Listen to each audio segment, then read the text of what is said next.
Good morning welcome back once again to your favourite educational YouTube channel পরীক্ষা প্রস্তুতি। দেখো যে ওয়েস্ট বেঙ্গল পুলিশ ক্যান্ডিডেট যারা আছো, যারা রেজাল্টের জন্য পেন্ডিং যে সমস্ত রেজাল্ট গুলো বেরোয়নি এখনো পর্যন্ত, অধীর আগ্রহ অপেক্ষা করছো। হয়তো বা সেই অপেক্ষার অবসান ঘটতে চলেছে এই মাসের শেষের দিকে বা হচ্ছে মার্চের ফার্স্ট উইকে। একটা গল্প ছোটবেলায় পড়েছিলাম, মনে পড়ে, যে পালে বাঘ পড়ার মতো গল্প। মানে এক রাখাল ছিল, প্রতিদিন শোনাতো যে তাকে বাঘে খেলো, বাঘে খেলো, বাঘে তাড়া করেছে। সমস্ত যারা চাষি তারা ছুটে আসতো, দিয়ে দেখতো যে সে মিথ্যে কথা বলছে। তো শেষে সে যদি যখন সত্যি তাকে একবার বাঘে ধরবে তখন বললে বিশ্বাস করবে না। তো কিছুটা সেই ঘটনাটা এখন বর্তমানে এরকমটা হয়ে গেছে। দেখো, আমি যতদূর, তোমরা ভালো করে ভিডিও দেখলে, এর আগে কিন্তু আমি সেইভাবে বলিনি। ঠিক আছে, কনস্টেবলের যে ফাইনাল রেজাল্ট সেটা কিন্তু বলেছিলাম যে এই বছর বের হচ্ছে না, অর্থাৎ 2022 সালে বের হচ্ছে না, সেরকমই বলেছিলাম। তো যাই হোক, বিভিন্ন জায়গায় বিভিন্ন ইউটিউব চ্যানেল বা বিভিন্ন ভাবে এমন হয়েছে, মানে পুরো ব্যাপারটা খিচুড়ি পাকিয়ে গেছে। তাই এবার সত্যি মনে হলেও সেটা বিশ্বাস হয় না। তো দেখো যে আমি 100% জোর দিয়ে বলছি না, যেরকম নিউজ পাই সেরকমই তোমাদেরকে আপডেট দেওয়ার চেষ্টা করি। তবে ঠিক আছে, এই মাসের লাস্টে, অর্থাৎ ফেব্রুয়ারি মাসের লাস্টের দিকে, যেটা হচ্ছে কনস্টেবল ফাইনাল মেরিট লিস্ট। ঠিক আছে, কনস্টেবলের ক্ষেত্রে জানো যে ইন্টারভিউ হয়ে গেছে, কনস্টেবলের ফাইনাল মেরিট লিস্ট পাবলিশ হয়ে যাবে। কি কি জিনিস বলছি? কনস্টেবল ফাইনাল মেরিট লিস্ট 2 নম্বর যেটা, সেটা হচ্ছে ওয়্যারলেস অপারেটর। ওয়্যারলেস অপারেটর যেটা, সেই ওয়্যারলেস অপারেটরের মেনের রেজাল্ট কিন্তু এখনো আসেনি, মানে ইন্টারভিউটা বাকি আছে। এটার ব্যাপারে আমি ডিটেলসে পরে আসছি, মেন রেজাল্ট। আর একটা যেটা হচ্ছে সেটা হচ্ছে ওয়্যারলেস সুপারভাইজার। ওয়্যারলেস সুপারভাইজার, এটারও ইন্টারভিউ হয়ে গেছে, এটারও হচ্ছে ফাইনাল রেজাল্ট। ঠিক আছে, এই তিনটে রেজাল্ট ফেব্রুয়ারি মাসের লাস্ট থেকে, ফেব্রুয়ারি মাসের একদম লাস্ট থেকে মার্চ মাসের ফার্স্ট উইক পর্যন্ত, অর্থাৎ ফেব্রুয়ারির 27 বা 28 তারিখ থেকে, ঠিক আছে, মার্চের ফার্স্ট উইক পর্যন্ত ওয়েবসাইট ফলো করবে। আশা করি এই সমস্ত রেজাল্টগুলো চলে আসবে। এবার ব্যাপারটা হচ্ছে, দেখো যে কনস্টেবল ফাইনাল মেরিটের ক্ষেত্রে কোনো ব্যাপার নেই, এটা শুধু রেজাল্ট পাবলিশ হয়ে যাবে যারা যারা পাবে। ওয়েটিং এর ব্যাপার যেটা, সম্ভবত ওয়েটিং লিস্ট এই সমস্ত জিনিস রাখা হবে না, কারণ কোনোবারই রাখা হয়নি। ওয়েটিং লিস্ট থাকলে পরে আরো বেশি প্রবলেম হবে। ঠিক আছে, এটা রাখা হবে না ওয়েটিং লিস্ট। ওয়্যারলেস অপারেটরের ক্ষেত্রে, এগুলোর ক্ষেত্রে জানো যে দুগুণকে পাস করানো হচ্ছে এখন। ঠিক আছে, ডবল পাস করানো হচ্ছে। ওয়্যারলেস সুপারভাইজার তো কোনো ঝামেলাই নেই, ঝামেলা থাকবে না। এবার কোশ্চেন যেটা, সেটা হচ্ছে ওয়্যারলেস, এটা অপারেটর, এটা নিয়ে আবার, আচ্ছা, ওয়্যারলেস অপারেটর দেখো যে,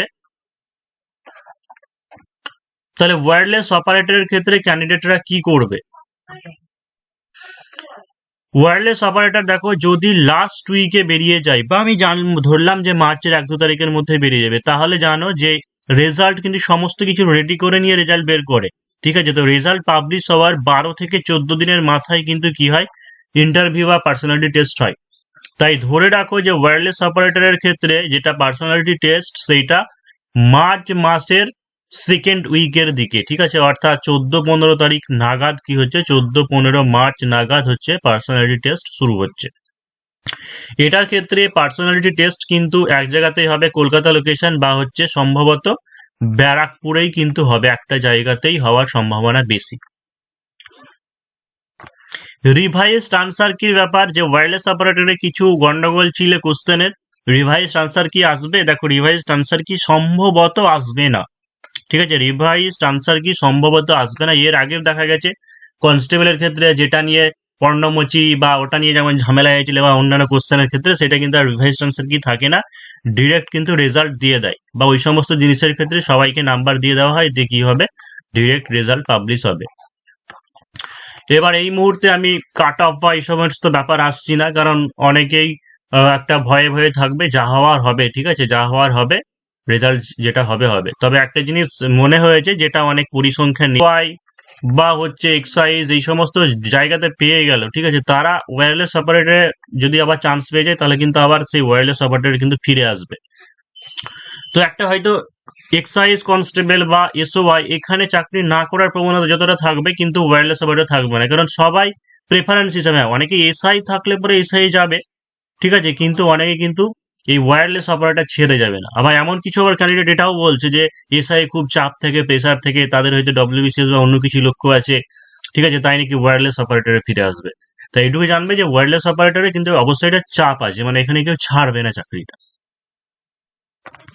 তাহলে দেখো যে ওয়্যারলেস অপারেটরের ক্ষেত্রে আর মাত্র ধরতে পারো যে হাতে 1 মাস সময় আছে, ঠিক আছে, 30 days সময় আছে। এবার অনেকজন কি হয়েছে যে এই জায়গা থেকে পুরোটা কিন্তু ডিটাচ হয়ে গেছে, এই কারণের জন্য আবার ফিরে আসতে বেশ কিছুটা সময় লাগবে। অনেকে হয়তো সেন্ট্রালের পরীক্ষাগুলোর প্রিপারেশন নিচ্ছ, তাই অল্প অল্প করে একটু একটু করে কি করতে হবে, ইন্টারভিউটার প্রিপারেশন নিতে হবে। দেখো ইন্টারভিউর প্রিপারেশন বা পার্সোনালিটি টেস্টের প্রিপারেশন, ঠিক আছে, আহামরি খুব বেশি টাইম দেওয়ার এখানে দরকার নেই। আস্তে আস্তে তোমাকে কি করতে হবে, ব্যাপারগুলোকে রেডি করতে হবে। এমনটা নয় যে তুমি প্রচুর দিনরাত পড়লে বা তার মধ্যে থেকে এলো বা সেইগুলো পারলেই যে ভালো নাম্বার পাবে এরকম নয়। মানে ইন্টারভিউ বা পার্সোনালিটি টেস্ট পুরো ব্যাপারটা হচ্ছে আলাদা। এখানে তোমার শুধু ব্যক্তিত্বটা দেখা হয়, ঠিক আছে, তোমার মধ্যে কতটা কনফিডেন্স, আত্মবিশ্বাস, এই সমস্ত জিনিস। তাই প্রচুর মাথা বোঝাই করা দরকার নেই। তবে কি কি জিনিসটা রেডি করতে হবে, বেসিক জিকে, ঠিক আছে, অর্থাৎ যে জিনিসগুলো তোমরা কম্পিটিটিভের জন্য পড়ছো, কারণ ইতিহাস, ভূগোল টুগোল যে কোনো পোর্শন থেকে করা হতে পারে। তারপর হচ্ছে ওন ডিস্ট্রিক্ট, নিজের ডিস্ট্রিক্ট সম্পর্কে এটা ভালো করে সবাই জেনে যাবে। সিচুয়েশনাল কেস, ঠিক আছে, যেটাকে আমরা এসআরটিও বলি বা এসআই এর ক্ষেত্রে যেরকম আসে সেরকম সিচুয়েশনাল কেসকে জানতে হবে। এবারে সিচুয়েশনাল কেস তো এমন নয় যে তুমি কটা জানলে আর কমন পেয়ে গেলে, ঠিক আছে। এটার ক্ষেত্রে কি করতে হবে, তোমাকে বেসিক কিছু অ্যাপ্লাই করতে হবে, মানে খুব বেশি গভীরে ভাবা যাবে না, ঠিক আছে, কোনো কিছু নেগেটিভ ভাবা যাবে না, পজিটিভ সবসময় ভাবতে হবে এবং সহজভাবে যে জিনিসটা হবে সেটার অ্যাপ্লাই করতে হবে এবং সেটা যেন হচ্ছে কমপ্লিট রেসপন্স হয়। মানে এমন কিছু নয় যে কোনো কিছু একটা বললে মানে নিজের যান প্রাণ বিসর্জন দিয়ে অন্যকে রক্ষা করবে, সেরকমও নয়। সবসময় প্র্যাকটিক্যাল, বাস্তববাদী হতে হবে, এরকম কিছু রুলস ফলো করে আনসার দিতে হবে। এবার 4 নম্বর যেটা ইম্পর্টেন্ট, এটা হচ্ছে টেকনিক্যাল নলেজ, ঠিক আছে। এটা লেখা আছে যে টেকনিক্যাল নলেজ, এটা আন্ডারলাইন করা আছে ভালো করেই, ঠিক আছে। দেখবে তোমাদের যে নোটিফিকেশন বেরিয়েছিল যে টেকনিক্যাল নলেজটা দরকার কি না। তো অবশ্যই টেকনিক্যাল নলেজটা মোটামুটি জানতে হবে। যদিও সুপারভাইজারের ক্ষেত্রে শুনেছিলাম কোনো ক্যান্ডিডেটকে টেকনিক্যাল থেকে সেরকম কোয়েশ্চেন করেইনি, তবে এবার করবে না তার কোনো ব্যাপার নেই। তো টেকনিক্যাল নলেজের ক্ষেত্রে কি কি করতে পারো সেটা হচ্ছে যেটা তোমার বেসিক ইলেকট্রনিক্স পার্টের মধ্যে রয়েছে, ঠিক আছে, বা ডিজিটাল সার্কিট, বেসিক ইলেকট্রনিক্স বা হচ্ছে ডিজিটাল সার্কিট যেখানে রয়েছে, ঠিক আছে, সেই ডিজিটাল সার্কিটের জায়গাটা একটু ভালো করে করতে পারো। মানে অ্যান্ড গেট, অ্যান্ড বা হচ্ছে নট, নর গেট, তারপরে হচ্ছে ডায়োড কি, ট্রানজিস্টর কি, ডায়োড, ট্রানজিস্টর, তারপরে হচ্ছে ইলেকট্রোম্যাগনেটিক ওয়েভ, ওই জায়গাটা একটু ভালো করবে। বিভিন্ন যে সমস্ত স্পেকট্রাম গুলো রয়েছে তাদের কত ফ্রিকোয়েন্সি আছে বা কত ওয়েভ লেন্থ আছে।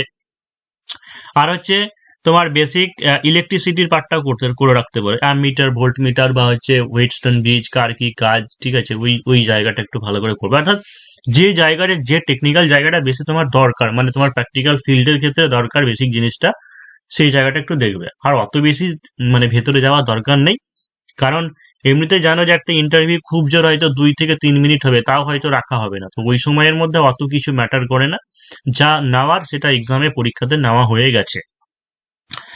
আর একটা জিনিস, যে কোনো পরীক্ষার ক্ষেত্রে, পুলিশের পরীক্ষাগুলোতে বেসিক ইংলিশের উপরে জোর দেওয়া হয়, ঠিক আছে। বেসিক ইংলিশ মানে মোটামুটি গ্রামাটিক্যাল বা তুমি দু একটা ভাঙাচোরা হয়েও ইংরেজিতে সেন্টেন্স বানাতে পারছো কিনা বা কথা বলতে পারছো কিনা, ঠিক আছে। এই বেসিক ইংলিশ হয় তোমার দিতে পারে যে তোমার পোস্ট সম্পর্কেই বলো বা হচ্ছে নিজের সম্পর্কে বলো বা নিজের জেলা সম্পর্কে বলো বা পুলিশ সম্পর্কে বলো, এরকম কিছু বেসিক হয়তো তোমাকে সেন্টেন্স গঠন করতেও দিতে পারে বা হয়তো গ্রামার থেকে ডিরেক্ট কোশ্চেন করতে পারে।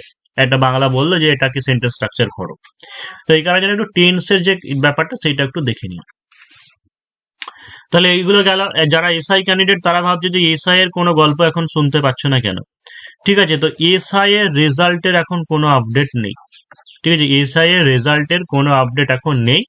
তো এসআই যেটা রেজাল্ট একটু দেরি হবে, মানে ধরে নিতে পারে মার্চ মাসে আসছে না, হয়তো এপ্রিল মাসের দিকে আসতে পারে, বা এটা আমি বলছি না, এটা আমার অ্যাজিউম বলছি, ঠিক আছে। পরবর্তীকালে তাও জানিয়ে দেওয়া হবে, তবে এসআই এর রেজাল্ট এখন আসছে না এই মুহূর্তে।